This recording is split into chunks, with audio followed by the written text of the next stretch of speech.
about the economy? People looking here would like to hear from the expert like you. So tell us, what are the numbers saying for 2018 to start with? Well, 2018 started off on a very, very sad note in terms of socio-political issues. Just too many to count. It's a one that calls for pause. But in terms of the economics we have a budget which defines how the economy will look, and we are not yet anywhere close to passing the budget. But by the time we ended the year, most of all the indices that should show progress are looking southwards. The budget which we have is, the last year's budget was about $88 per person. The new budget is about $118 per person. You would assume that that 15% increase was positive, but it's not. If you take a look at the debt overhang, the drop in the value of the money, we're basically perhaps a little bit worse off than we have. But we have said maybe we should pass the budget between March and April. And given the records in terms of what we've done, we may not be able to achieve much. But guess what? The most interesting thing, this is a penultimate election year in the country, which means that the government will try as much as possible to do a lot of things. Some tokenism, some symbolic, but most of the time they'll try to put money in the economy. But from the budget itself, Nigeria is expecting at the most maybe about 2% growth rate.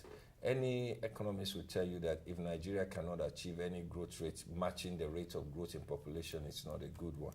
So again, the signs are there that there will be some good opportunities and signals here and there, but generally it's one in which I think we're just extending 2017 post-recession recovery blues. Okay, all right. Thank you for sharing. You've taken me to my next question indirectly. The next question I would like to ask, okay, let's look at the macroeconomics and the micro parts of microeconomics. So let's look for the households. So as an individual, Funke, as a small business, what are the prospects and opportunities for me? Then let's take it to the broader picture.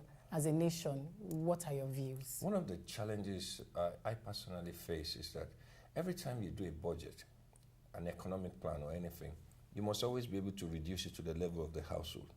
That is the most important factor in any budget, because how does it affect you? But there is a lack of kinship between Nigeria's budget and the household, perhaps because there is no access to credit. So if they say the increased interest rate doesn't affect you because you don't run on credit, there's a lack of kinship between you and paying rates because you don't even run on power and electricity. You provide your own power, you provide your own water. We're almost, in some ways, detached away from the government. So in terms of this budget, how does it affect the household? Like I told you, the government expenditure per person last year was $113 per person in 2017. In 2018, it's also $113 per person. So there's really not much shift. What you see is that in spite of the challenges, however, given the resilience of the Nigerian person, is that there will be pockets of new areas where people will grow. For example, of the 18 sectors in the Nigerian economy, 15 of the 18 are actually achieving some level of growth. There's just about 3 that's not achieving growth. Say, for example, arts and culture, there's a lot in that area. In creative arts, there's a lot of development there. Agriculture is perhaps one of those which are not achieving as much growth, which is ironic given the huge investments in the country. So from my practical standpoint is that I do not see that quantum leap that will deliver the results that people would need to be excited about. We would basically grind it out like we did in 2017. And hopefully some of the policies will kick in. Don't forget that we have some significant, huge debts on our head.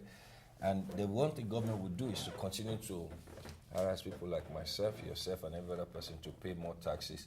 But we can only pay taxes if we're even earning as much as we used to do before. Businesses will naturally have to right size, if not adjust themselves to cope with a new thing. With the challenges with power, that means we spend more on energy. With a possible increase in oil prices, that means we would have to spend much more again to maintain minimum thing. It's not something I'm too excited about early this year, and I don't want to sound very depressed, but I am, because you need to know what is that one thing that's going to create that spark. don't forget that the employment figures, we had increase in unemployment, increase in underemployment, increase in youth unemployment. The mixed index went up from 52.5 to 55.9, which means that it's really a tough period. But again, we notice that should be the situation when you're coming out of a recession. But there is really not that one thing that's going to create and spark that growth that you see. Well, given all this you said, that there's no particular spark, that we've seen. Well, there's a but what are the areas that you think we can leverage on? Consumer confidence it's better than what it was in the early part of 2017. It's significantly better. Why? Because we have stable foreign exchange rate, which is always a key determinant because the way the Nigerian economy is structured. If you have a challenge, okay, so we got into recession because of what? Oil prices, right? Now we got out of recession because oil prices went up, production went up. So just because oil prices went up, production went up, Nigeria can achieve about 0.8 to 1% GDP growth rate, which shows you how the economy is so tied into that particular oil sector. Now that oil prices even moving towards 65, almost 68, even top 69, which was the highest it was before it fell down, and production is at least stable, Nigeria will generate sufficient amount of money. Don't forget, we also have a very good, for the first time in a number of at least 3 years, we have external reserves climbing up steadily quarter on quarter, enough to at least provide at least 4 months import cover for Nigeria. Oh no, those are positive, but really, in a country of about 180 million, you don't want to point to factors that actually influence only the rich people as a positive in the society. You have to take a look at the larger population. There was this thing they started last year, VAIDS, okay, and I keep telling people that I work with the SMEs that, okay, don't think government will not look at SMEs. In fact, it is the numbers they're going after. So it is a time for people to be structured. How do you think the VAIDS will drive for more tax, will affect small businesses? So let me bring you to the small businesses angle. And government's drive for revenue. Looking at the budgets, how do you think we would cope? What do you think might likely come up as a result of that? With our non-oil revenue. But what the FRS is doing, and rightfully so, is they're focusing on the big picture. Because of the low tax contribution rate Nigeria has had over the years, most societies run off their taxation. So they have a challenge in trying to bring us up to speed in compliance. To start with, let us just comply. This was not about aggressive tax growth. Let us all be compliant. For example, we pride ourselves in trying as much as possible to comply as a company, trying to use global best practice. But what the VAIDS is all about is a good initiative to see, for those who haven't been complying and have a challenge, both small, medium, and large scale, here's an opportunity for you to come forward and say, oh, look, this is my situation. Let us look at it. Let us help clear what is in the backlog and then put you in a position whereby you can pay better. So for everyone, it's important that we take advantage of what the VAIDS it's all about. It's not just about civic responsibility. If we are concerned about the economy like I am, we all must chip in our own bit and just do it. Now, some people may say that, oh, all our taxes are being stolen. That's a different argument. The first argument is that you meet your own side of the bargain. The larger question you ask yourself is somebody who is struggling to barely keep his business afloat, maybe borrowing money from family relatives, and he has an overhang on tax, means that people in the tax authority must also approach it not from a tax collection mindset, but from a tax management mindset, to understand how to give people some benefit of that, some leeways by looking through their records. If you make your records available to them to understand how your accounts are really prepared, I'm sure there are reasonable people in the FRS this time around. Okay, what are the areas that you think these SMEs should look at in terms of opportunities and where the challenges might come up and the things they can do to mitigate challenges that may come up? Okay, so here's the truth of the matter. It's easier to sit down and give advice because you don't, maybe things are going well for you. What I've learned over time is that if you're a small business in Nigeria, it's a grind. It's a daily hustle. The benefit of even thinking far and large is like a luxury very few people can afford, really. You wake up and you don't even have fuel in your car. You get to the office, you can't put in. Then you get to the filling station, you want to buy fuel in the keg. Somebody's telling you cannot take more than 10 liters. Meanwhile, you have to run fuel from morning till night in your office. You get to your estate where you stay or your area, someone or some area boys are harassing you. Local government is coming. I mean, you haven't even gotten around doing to what you want to do. So it's really, really tough. But for everyone must understand that in order to succeed in business, you must understand the locus of your environment. Look, it's going to be tough. So if you're not making more money, you better be spending less money.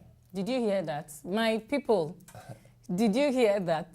Wise No, saying if you're not making more money, if you're not making more money, you better be spending less. Less money. Oh, wow. Now, if you're even not making no money at all, and you can't even cut, you know, there's a minimum you get to there, you can cut. Like you have, a small businessman is faced with a unique problem. Yeah. He's going to earn for himself, feed his family, put his children in school, meet his responsibility, and in the kind of culture we have, whereby families are coming to you, you'll be running away from people, and the church will ask him for money. Everybody is putting pressure on him. He sometimes is faced with the fact that he can't even look beyond tomorrow. Now, here's the thing. For whatever business you're in, if the sustainability is not going to help you, it is important that this year is don't try doing more of the same. Don't do more of the same. It won't work. You have to do something different. For example, I told my people, I said, if we continue doing what we are doing, in less than 2 years, we'll be dead. The business terrain has changed. Now, every time when there's confusion like this, where there's dysfunction, where the things are not working well, what it means is that there's a new order that is developing. So what you need to do is to stay ahead of the news and understand where are people making money? What are people doing to make money? For example, a friend used to crack a joke with me. He runs a hotel. He says to me, occupancy has dropped.